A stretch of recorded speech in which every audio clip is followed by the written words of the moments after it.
Oi, de novo. Hoje eu quero trazer um arcano relacionado ao signo de Gêmeos e o signo de Virgem. Porque eu não falei quando a gente estava lá em Gêmeos, e por serem dois signos regidos por Mercúrio, acho que encaixa aqui na ilustração. Vamos lá. O arcano relacionado ao signo de Gêmeos é o arcano dos enamorados. E aí você me pergunta, né? Tá, mas o que tem a ver os enamorados com Gêmeos, né? Os enamorados parecem falar de algum romance, de paixão, de envolvimento. O que isso tem a ver com o signo de Gêmeos, né? Vamos lá. Primeiro, o significado tradicional da carta dos enamorados, quando sai numa tiragem, é falar sobre um momento de escolhas. E se a gente tem que fazer uma escolha, é porque tem mais de uma opção. Então, se tem mais de uma opção, a gente já vê aqui a questão das opções relacionadas ao signo de Gêmeos. Se tem mais de uma opção, algum preceito precisa ser seguido na hora da escolha.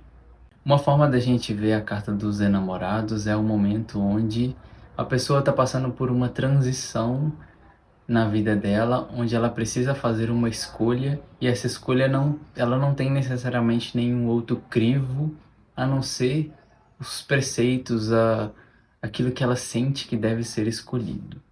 É como aquela fase da adolescência onde a pessoa está passando pela transição da puberdade, onde ela, entre ficar ali com os pais ouvindo a história dos pais e entre se relacionar, o relacionamento vai ter um peso maior. E aí nesse momento ela vai estar ouvindo a própria necessidade evolutiva. Quando você se envolve com alguém, você de alguma forma está crescendo também. A gente vai falar de relacionamentos mais pra frente, não hoje. E por Gêmeos representar um signo de dualidade, o próprio nome diz, Gêmeos, quando a gente vai fazer uma escolha, de alguma forma essas escolhas estarão voltadas para a necessidade evolutiva que a gente tem.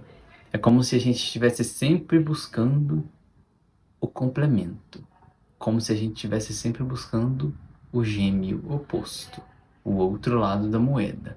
Geralmente esse outro lado da moeda a gente vai projetar e buscar viver nas relações. Isso tem a ver com a carta dos enamorados. Então aqui representa que a gente precisa fazer escolhas para o nosso próprio sentido evolutivo.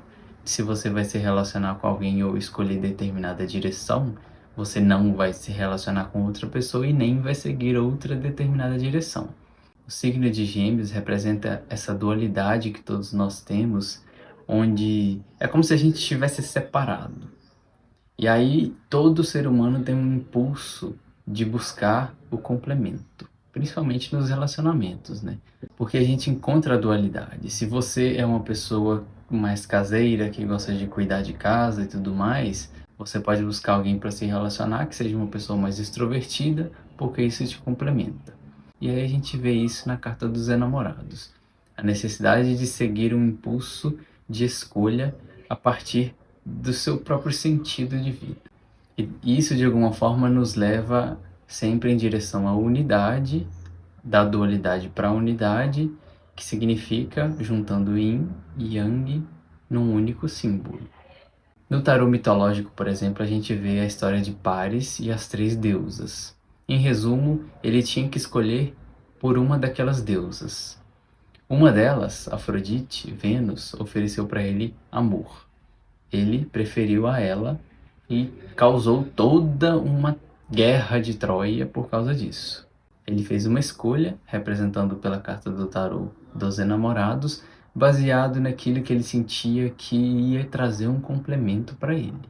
Aquilo que ia, de alguma forma, fazer com que ele evoluísse mais, que é uma relação com a mulher mais bela do mundo, considerada Helena de Troia. Que a gente vê essa escolha como uma fase da vida da gente onde a gente segue mais um instinto, uma necessidade que a gente ainda não compreende, só que isso traz consequências. No caso dele, trouxe toda uma guerra por causa dessa escolha que ele fez. E é assim mesmo, a partir desses erros, dessas consequências, a gente desenvolve consciência.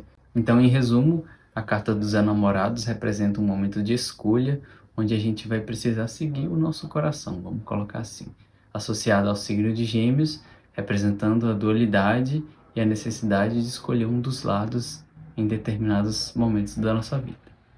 Quando a gente vai para o signo de Virgem, a gente vê associado a ele o arcano do eremita. Vamos lá. No desenho tradicional desse tarô, a gente vê um homem de barba branca, encapuzado, segurando uma lanterna. Basicamente é esse o simbolismo que a gente precisa para poder entender esse arcano. Vamos lá. O homem representa o lado racional do ser humano. Então, tanto homens quanto mulheres, a figura masculina representa a razão. O capuz que ele usa pode representar aqui a introspecção do eremita. Aquele momento onde você se camufla, você se fecha em si mesmo, representando a introspecção, a polaridade yin, o interno. Aqui a gente entende que a barba branca representa a sabedoria da vida. Então aqui ele pode representar um velho sábio, né? O arquétipo que Jung denominou aquelas figuras que têm experiência de vida e que nos auxiliam. Tanto figuras que aparecem nos sonhos, quanto figuras que aparecem na nossa vida. Pessoas mais velhas, pessoas com experiência, terapeutas, pessoas que nos guiam de alguma forma. Esse é o eremita. A lanterna que ele segura representa a nossa consciência.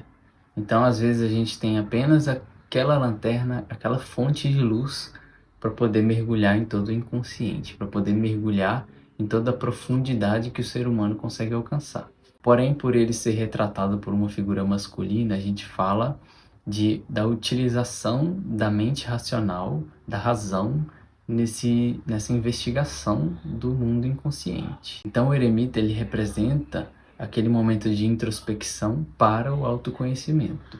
Você vai agir para dentro. Você vai agir para os seus estudos, para o seu autoconhecimento, para o seu aperfeiçoamento. Você é uma matéria bruta que precisa ser lapidada.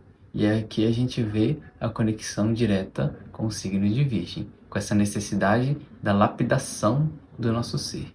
E à medida que a gente faz esse processo de autoconhecimento, de introspecção, de introversão, de estudos, a gente vai vendo cada vez mais a necessidade de pensarmos sozinhos. Por quê?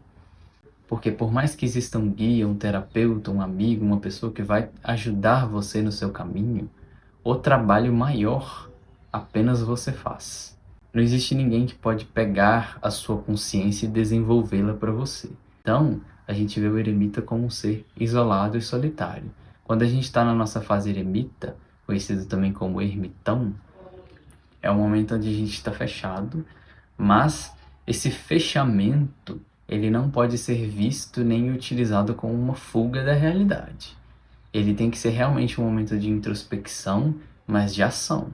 A gente está falando do elemento terra, do signo de Virgem, onde precisa acontecer, precisa fazer, precisa praticar.